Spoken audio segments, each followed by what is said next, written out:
Buenos días.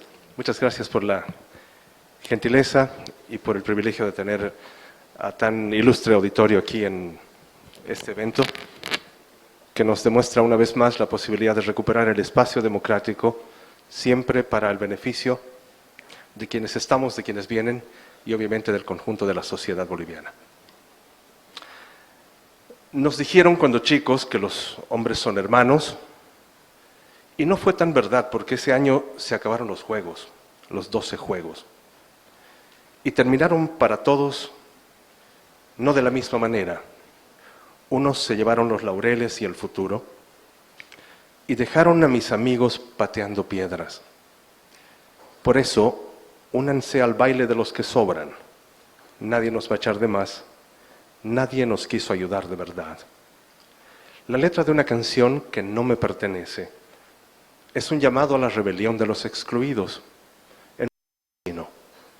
Podría servir para contar el punto de partida también, a quien quiera escuchar, de lo que pasó en Bolivia durante los acontecimientos de octubre y noviembre de 2019. La primera constatación es la siguiente: una profunda movilización ciudadana sacó a Evo Morales del poder, pero fue el viejo sistema político tradicional, enmohecido y artrítico, el que logró que ese proceso se convirtiera en una solución constitucional.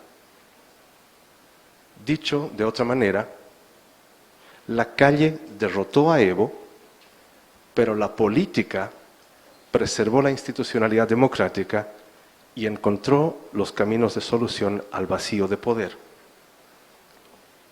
No es casual lo sucedido.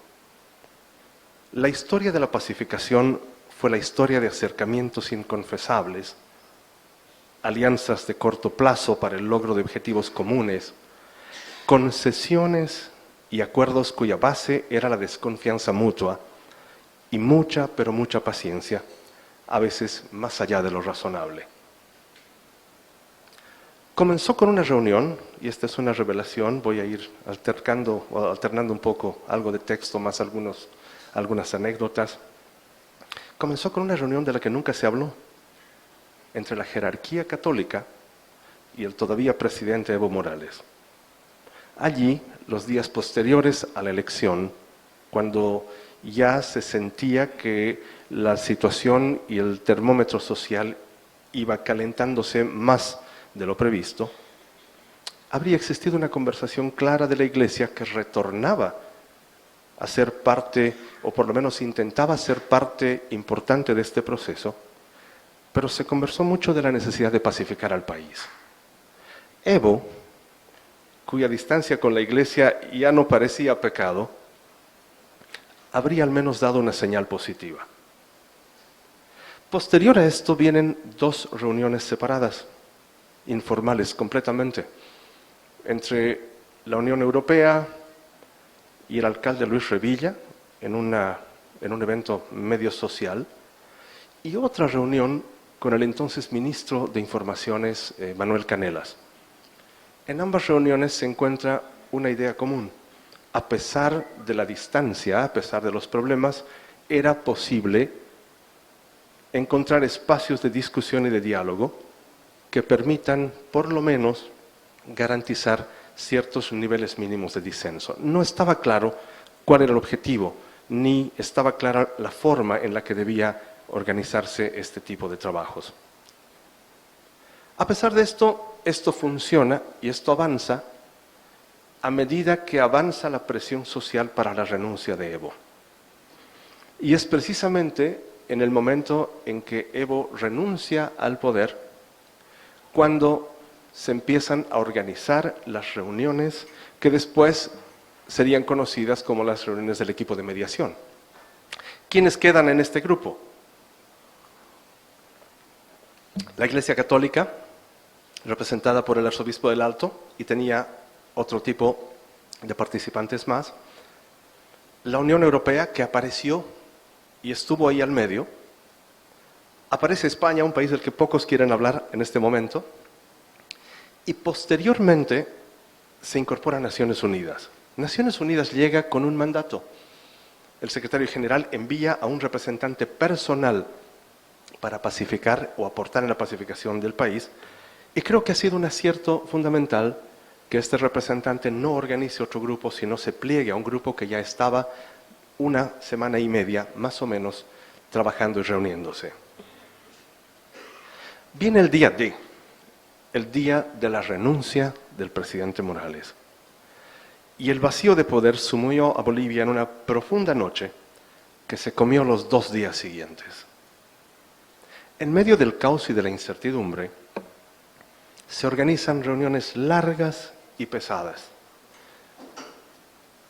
entre el mando renunciante y la dirigencia política. Este grupo inicial decide incorporar a los jefes políticos de los partidos que habían participado en las elecciones.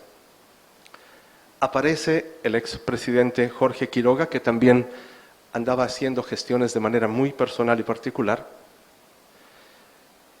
Y Adriana Salvatierra pide además que se incorpore al senador Ortiz como una contraparte institucional en el equipo de negociación.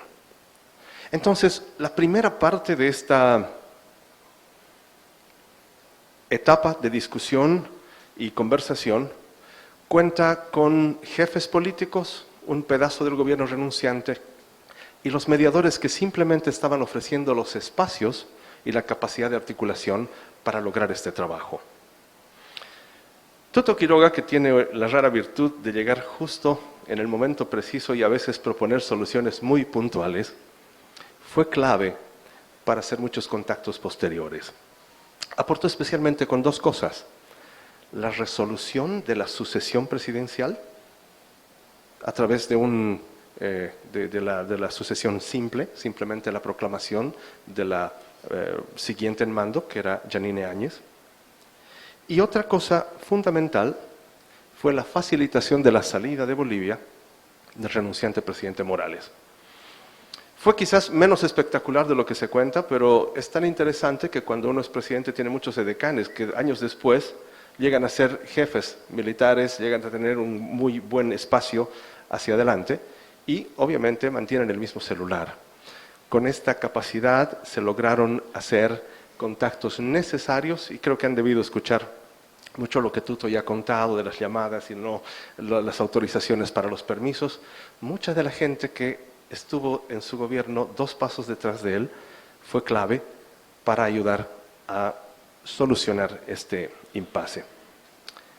Si algo queda en la retina, y esto lo negaré si lo digo públicamente, es que este momento, según los participantes cuentan, yo he participado de algunas reuniones, no de todas, les queda en la retina y en los oídos los gritos y el descontrol de Adriana Salvatierra. La todavía presidenta del Senado de ese entonces no pudo sobrellevar de manera fácil la inmensa carga que significaba tener en una mano la lealtad a su jefe partidario y en la otra mano la posibilidad de hacerse cargo del país como presidenta. Era la tercera persona en la línea de mando. Leí hace un par de semanas que vomitó, y sí, es cierto, pero decidió por lealtad, no por visión política, ni por intereses personales, y quizás ese sea un descargo para ella. Salvatierra asistió en esta primera etapa de reuniones acompañada de la entonces ministra, bueno, no era ministra ya, la exministra Teresa Morales. Podrán imaginarse que este primer grupo de negociación, el primer acercamiento, tenía muy pocas posibilidades de llegar a buenos puertos. Hubo mucha bulla y hubo tonos elevados. Eso, más la indecisión del propio Evo, que solo quería abandonar el país, y esa era la línea que dejaba saber en cada uno de los contactos, estancó la primera parte de la negociación.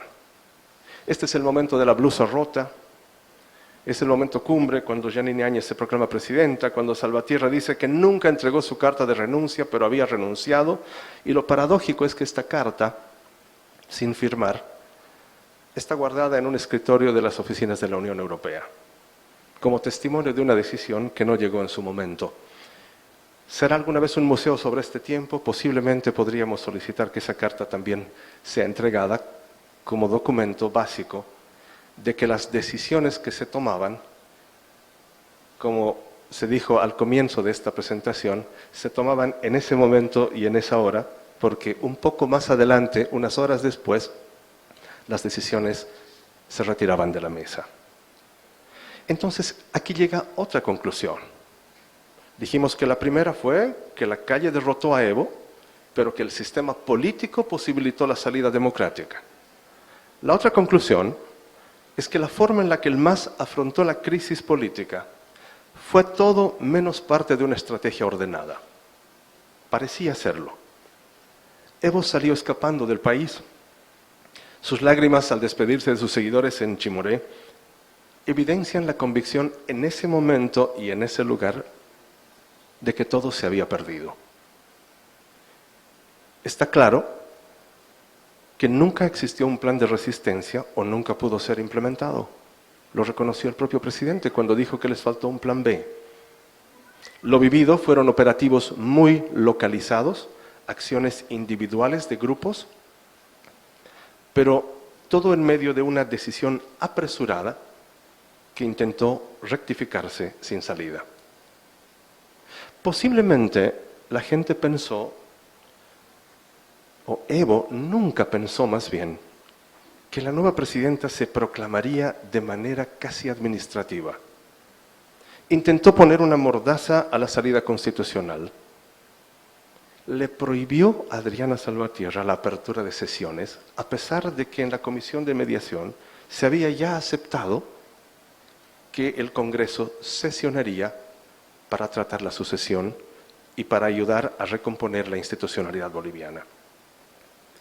En el vehículo de subida de la zona sur de La Paz, que queda unos 20 minutos, hasta la Plaza Murillo, hubieron llamadas telefónicas que hicieron abortar la sesión que debía llegarse ese día en la mañana, en horas de la mañana, en Plaza Murillo. Le ordenó renunciar, le ordenó no hacerlo, era prácticamente inentendible. El tiempo cambiaba o posiblemente la estrategia política no estaba claramente definida. Pero cuando Evo sale del país, la estrategia de la mediación tiene que cambiar. Ya parecía ocioso hablar con gente que lo único que solicitaba eran garantías para que el presidente pueda salir sano y salvo a su exilio, al lugar de su deseo. Por lo tanto, era poco útil la presencia, uno, de los jefes políticos opositores y número dos, de los congresistas del MAS que no tenían ya más aporte en esta discusión. Así se abrieron 2 mesas simultáneas de negociación. Los jefes políticos quedaron en una y en la otra solamente se escogió un grupo vital, los mediadores, los ex ministros de Evo y la gente que tenía representación institucional en el Parlamento. En esta parte conocí por primera vez, y debo admitirlo, en mis 200 años de experiencia en vida política, de haber estado viviendo, conocí por primera vez a la senadora Eva Copa. Y yo le decía senadora Mónica Copa, bueno, es Mónica Eva Copa. Participó de estas primeras reuniones en las que estaban los ministros Romero, el ministro de Defensa, el exministro de Defensa, Javier Zabaleta, y el exministro de Justicia, Héctor Arce.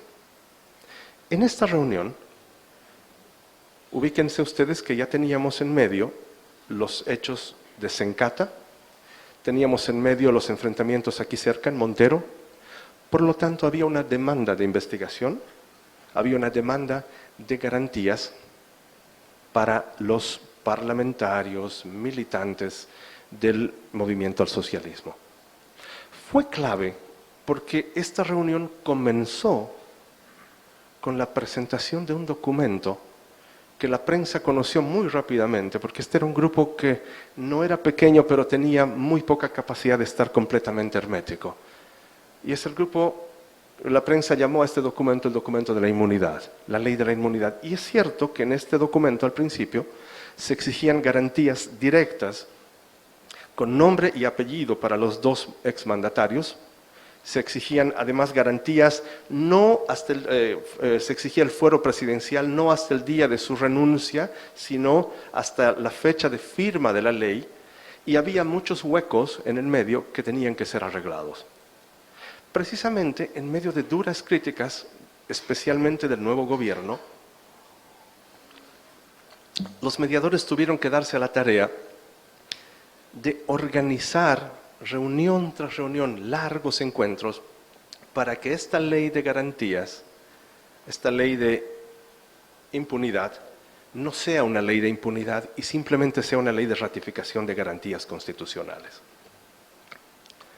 Fue una parte muy sensible. Fueron larguísimas reuniones, avanzadas horas de la madrugada, las que permitieron modificar esta demanda. Y creo que hasta hoy, a pesar de que no ha salido, el documento final no tiene en ninguna de los textos, en ninguno de los pedazos que fue tremendamente discutido, algo que esté al margen del tema de lo que la Constitución garantiza, pero era una demanda de ciertos grupos y ciertos movimientos sociales. En ese instante, el grupo de mediadores se dio cuenta ya que los ministros negociaban las garantías de Evo, pero no podían garantizar que este documento haga que los movimientos sociales bajen el tono. El primer grupo entonces era solamente la salida de Evo, y en este grupo empezó la ley de garantías, pero luego decimos, ok, por un lado están negociando el tema de Evo, pero el momento en que se les preguntaba si esto podía ser aceptado por los movimientos sociales, levantaban las manos. Entonces aquí viene el tercer momento de la negociación. Y el tercer momento de la negociación es apartar a los ministros e incorporar a los movimientos sociales a la mesa para discutir con ellos si estaban dispuestos a, con esta ley, garantizar un proceso de transición pacífica. Fue clave en estas reuniones el exministro Jerjes Justiniano. No olvidemos que el exministro Jerjes Justiniano, cuando todavía participaba al comienzo en las negociaciones, era enviado especial de Luis Fernando Camacho, era el abogado de Luis Fernando Camacho. Entonces participó en dos circunstancias completamente distintas. Se unió al grupo el ministro de Justicia, el ministro Coimbra, que era un joven parlamentario que le había tocado, creo que tiene 32 años, 33 años, no estoy seguro, pero le había tocado la inmensa tarea de redactar y trabajar sobre este tipo de documentos. Entonces aquí hay una reunión clave. La tengo escrita, pero se las voy a contar de manera personal. La comisión mediadora se reúne con la presidenta del Senado en una larga charla para evaluar los alcances de la demanda de la ley de garantías que el MAS exigía para poder continuar apoyando la transición. No se olviden que el MAS ya había aprobado, como muestra de buena voluntad, la Ley de Presupuesto General de la Nación. Había viabilizado la Ley de Convocatoria a Elecciones. La Ley de Convocatoria al Tribunal Supremo Electoral. Y había viabilizado discusiones posteriores que eran claves para la transición democrática. El gobierno se había comprometido, a cambio de eso, a otorgar amplias garantías constitucionales a sus dirigentes y no cumplía todavía.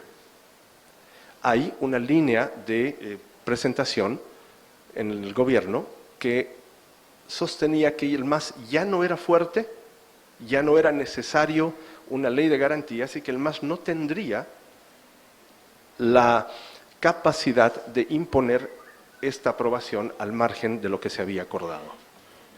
Pero en esta reunión con Eva Copa, terminada la reunión que duró bastantes horas, la presidenta invita a la comisión a visitar a los senadores del MAS que estaban en el Parlamento 8 días encerrados porque les habían comentado y les habían dicho de manera oficial inclusive que apenas salgan del hemiciclo parlamentario iban a ser detenidos todos. Grande fue la sorpresa. El hemiciclo, perdón, la sala de la presidencia, el gabinete de la presidencia, al lado tiene una sala de reuniones, una mesa grande de esas pesadas con cortinas largas y aburridas que están en nuestras instituciones bolivianas. Pero cuando cruzamos la puerta para conocer a los senadores del MAS, la sorpresa gigante era que teníamos a más de 20 mujeres indígenas todas, con sus bebés y niños en el lugar, que no podían salir de la sala de sesiones. Y si ustedes me preguntan a mí qué nombres tenían estas personas, sería para mí muy difícil darles el nombre de las senadoras del MAS que estaban ahí presentes, capturadas, encarceladas en su propio hemiciclo. Esa fue la primera constatación. Por eso hemos comenzado con el baile de los que sobran, de que en la institucionalidad democrática del MAS había un grupo fundamental que tomaba las decisiones para que otro grupo que no tenía acceso a ningún espacio de decisión simplemente vote y sea con su voto el que convalide a la gente o a las políticas hacia adelante. El haber encontrado mujeres indígenas de Tarija, de Chuquisaca, de Potosí, que no podían salir de su hemiciclo, fue un destapador que confirmó la existencia de un grupo de excluidos de la política oficial que eran representantes oficiales. Esto ha sido clave. Desde el momento en que se comienza a trabajar con ellos, cambia la visión del grupo de mediadores.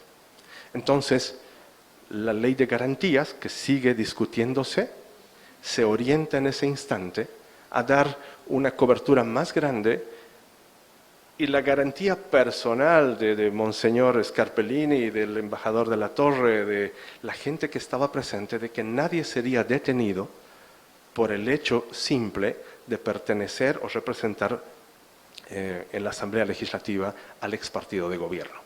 Hasta el día de hoy, la Comisión ha debido llevar adelante más de 30 reuniones. Y son reuniones que se han realizado casi todas ellas en la Universidad Católica al principio, pero posteriormente en la delegación de la Unión Europea. Paralelamente a esto se armó otra comisión con los jefes políticos parlamentarios para discutir y promover los nombres de los posibles candidatos al Tribunal Supremo Electoral. Un grupo negociaba con el Congreso, con los movimientos sociales. El Congreso los movimientos sociales están representados, muchos de ellos en el Congreso. El Pacto de Unidad son 5 organizaciones claves en la organización del MAS. Y el otro grupo negociaba día a día, promoviendo nombres, invitando a la gente para que pueda presentar su candidatura al Tribunal Supremo Electoral. No ha sido fácil. Se ha logrado un importante nivel porcentual de consenso en la presentación de candidaturas. Siempre se han logrado la parte nacional cubierta de manera óptima. Hay algunas observaciones en los tribunales departamentales, pero entenderán ustedes que en las actuales circunstancias mucha gente tremendamente valiosa no tenía la mínima intención de participar en el tema político. Por lo tanto, estas dos comisiones, al final, la del Tribunal Electoral ya terminó su trabajo, trabajó con diputados y con senadores, se ha logrado consolidar una lista interesante. No eligieron a los tribunos, a los vocales, simplemente sugirieron nombres y se crearon consensos. Entonces, este retorno al consenso ha sido en gran medida también obra del trabajo de la mediación y de la voluntad de este movimiento al socialismo parlamentario, que no había tenido más que derecho a levantar la mano durante muchos años en la democracia boliviana. Hasta el día de hoy, simplemente el estatus de la ley de garantías es que está en consultas constitucionales. Es muy posible que no salga. Hay una ladura en el gobierno que tiene la decisión de vetar este proyecto, y obviamente hay una explicación detrás de esta decisión, pero quizás se olvida que todo esto es parte de un mismo proceso. Cuando tenemos al frente, ahora ya ha terminado, estamos en una etapa posterior al 22 de enero, pero durante todo ese momento, tener al frente un Congreso de 2/3 que no era un Congreso de apoyo a la Presidente, obligaba, en cierta medida, a seguir adelante con ciertos elementos.